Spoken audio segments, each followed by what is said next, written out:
পেস্তা বাদাম বিশ্বের অন্যতম জনপ্রিয় এবং পুষ্টিকর একটি বাদাম, যা শতাব্দীর পর শতাব্দী ধরে চাষ করা হচ্ছে। যুক্তরাষ্ট্র এই সুস্বাদু বাদামের প্রধান উৎপাদক হিসেবে পরিণত হয়েছে, যা বিশ্বের মোট উৎপাদনের প্রায় 40% সরবরাহ করে। পেস্তা উৎপাদন প্রধানত ক্যালিফোর্নিয়ার 2টি অঞ্চলে হয়, যেখানে কৃষকেরা প্রতি বছর প্রায় 3 লাখ টন মচমচে সুস্বাদু পেস্তা বাদাম উৎপাদন করেন। কিন্তু প্রশ্ন হলো, আপনি কি কখনো চিন্তা করেছেন কিভাবে এই বাদাম চাষ করা হয়? চলুন আজকের ভিডিওতে ঘুরে আসি পৃথিবীর সেই জায়গা থেকে যেখানে প্রতি বছর উৎপাদন হয় লাখ লাখ টন পেস্তা বাদাম।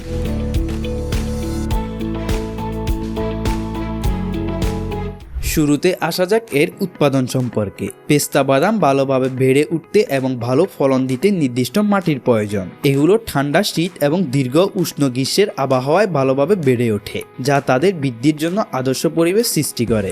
বিশেষ করে ক্যালিফোর্নিয়ার সেন্ট্রাল ভ্যালি অঞ্চলের গভীর দোআঁশ এবং পানি নিষ্কাশন সক্ষম মাটি পেস্তা চাষের জন্য উপযুক্ত পরিবেশ তৈরি করে। এরপর আসে গাছ রোপণের ধাপ। বাণিজ্যিক উৎপাদনে গাছগুলো কলম করা চারা থেকেই শুরু হয়। চারাগুলো সতর্কতার সঙ্গে নির্বাচন করা হয় এবং শক্তপোক্ত ও পোকামাকড় প্রতিরোধী রুস্টকের উপর কলম করা হয়। চারাগুলোকে যন্ত্রের মাধ্যমে স্থাপন করা হয় এবং কৃষকেরা সেগুলোকে প্রায় 60 থেকে 70 সেন্টিমিটার গভীর আগে থেকে চিহ্নিত গর্তে ভালোভাবে নামিয়ে দেন। তারা সতর্কতার সঙ্গে গাছগুলোকে গর্তে স্থাপন করেন। শেষে গাছগুলোকে খুঁটির সঙ্গে বেঁধে দেওয়া হয়, যাতে সেগুলো পড়ে না যায় এবং সোজাভাবে বেড়ে উঠতে পারে। রোপণের পর গাছগুলোর সুস্থ বৃদ্ধি এবং সর্বোচ্চ ফলন নিশ্চিত করতে নিয়মিত যত্ন প্রয়োজন। পিস্তাচিও গাছ সাধারণত 5 থেকে 6 বছর সময় নেয় ফল ধরতে এবং চাষিদের প্রয়োজনীয় পুষ্টি ও যত্ন প্রদান করতে হয়, যাতে গাছগুলো তাদের পূর্ণ সম্ভাবনায় পৌঁছাতে পারে।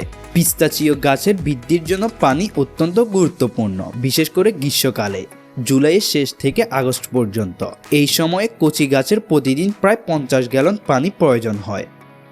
বাগানে থাকা আগাছা সতর্কতার সঙ্গে নিয়ন্ত্রণ করা হয় এবং গাছগুলো ছাঁটাই করা হয় ও স্প্রে করা হয়, যাতে ক্ষতিকর পোকামাকড় ও রোগ থেকে গাছগুলোকে রক্ষা করা যায়। এটা সঠিকভাবে নিশ্চিত না হলে ফলন কমে যায়।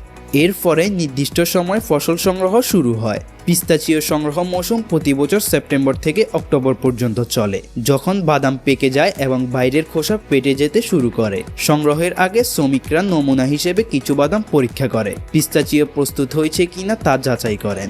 যদি বাইরের খোসার রং হালকা হয়ে যায় এবং ভেতরের সেল থেকে সহজে আলাদা হয়ে আসে, তাহলে বোঝা যায় যে বাদাম সংগ্রহের জন্য প্রস্তুত।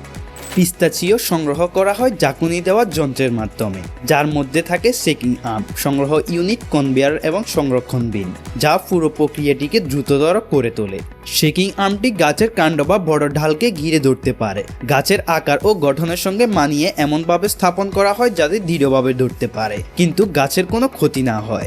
যন্ত্রটি স্থাপন হওয়ার পর ঝাঁকুনি ব্যবস্থা সক্রিয় হয়। যন্ত্রটি শক্তিশালী কম্পন সৃষ্টি করে গাছকে ঝাঁকায়, ফলে পিস্তাচিওগুলো গাছ থেকে নিচে ঢালু অংশে পড়ে যায়। সেখান থেকে সেগুলো নিচে থাকা কনভেয়ার বেল্টে চলে যায়। এই আধুনিক যন্ত্রগুলো পুরো প্রক্রিয়াকে স্বয়ংক্রিয় করতে সাহায্য করে। এরপর বাদামগুলো যন্ত্রের পেছনে সংরক্ষণ বিনে চলে যায়। বিন পূর্ণ হলে সেটি নিচে নামানো হয় এবং আরেকটি যানবাহন সেটিকে পরিবহন এলাকার দিকে নিয়ে যায়। সেখানে পিস্তাচিওগুলো বড় ট্রাকে তোলা হয়, যাতে সেগুলো বাছাইয়ের জন্য কারখানায় নিয়ে যাওয়া হয়। সংগ্রহিত পিস্তাচিওগুলোতে প্রায় পাতা ও শুকনো ডালপালার মতো অনেক আবর্জনা থাকে। এই বাদামগুলো সামলানো একটি সমসাপেক্ষ প্রক্রিয়া, তাই সেগুলো একটি গর্তে ঢেলে দেওয়া হয়। সেখান থেকে সেগুলোকে বড় শৈলাইতে সংগ্রহের জন্য পাঠানো হয়। এখানে সেগুলোকে পাতা, ডালপালা ও ময়লা থেকে মুক্তি করতে হয়। বাদামগুলো কনভেয়ার বেল্টের উপর দিয়ে চলে যায়, যেখানে ব্রাশ ও বায়ু প্রবাহের মধ্যে ধুলো ও ছোট অমেদ্য অপসারণ করা হয়। সেগুলো বিভিন্ন কনভেয়ারের মধ্য দিয়ে অতিক্রম করে, যা ধীরে ধীরে দূষীকরণ উৎপাদনগুলো সরিয়ে দেয়। প্রাথমিক পরিষ্কারের পর পিস্তাচিওগুলোকে বিশেষ ব্যবস্থায় পরিষ্কার পানিতে ভালোভাবে ধোয়া হয়, যাতে অবশিষ্ট ধুলো, খোসা বা আটকে থাকা ময়লা দূর করা যায়। সেগুলো পানির ট্যাঙ্কের মধ্যে দিয়ে যায়, তারপর শক্তিশালী পানির জেটের নিচ দিয়ে অতিক্রম করে, যেখানে তাপমাত্রা নিয়ন্ত্রিত পানি ব্যবহার করা হয়, যাতে বাদামের গুণগত মান ক্ষতিগ্রস্ত না হয়। ধোয়ার পর পিস্তাচিওগুলো স্কিনিং মেশিনে যায়, যেখানে বিভিন্ন আকারের ছিদ্রযুক্ত একাধিক স্তরের স্কিন থাকে। এই মেশিনগুলো কম্পন বা ঘূর্ণায়ন পদ্ধতিতে কাজ করে, ফলে বাদামগুলো স্কিনের উপর দিয়ে অগ্রসর হয়। বড় বাদামগুলো বড় ছিদ্রযুক্ত স্কিনে আটকে যায় আর ছোটগুলো ছোট ছিদ্র দিয়ে নিচে পড়ে যায়। স্কিনিং শেষ হলে পিস্তাচিওগুলোকে ড্রায়ারে নেওয়া হয় যাতে পানি অপসারণ করে ফলের আর্দ্রতা গ্রহণযোগ্য মাত্রায় রাখা যায়। এরপর বাদামগুলো মেটাল ডিটেক্টর ও এক্স-রে স্ক্যানারের মধ্য দিয়ে ফাটানো হয় যাতে কোনো ধাতব দূষণ না থাকে তা নিশ্চিত করা যায়। সবশেষে এগুলোকে প্যাকেজিং করা হয়।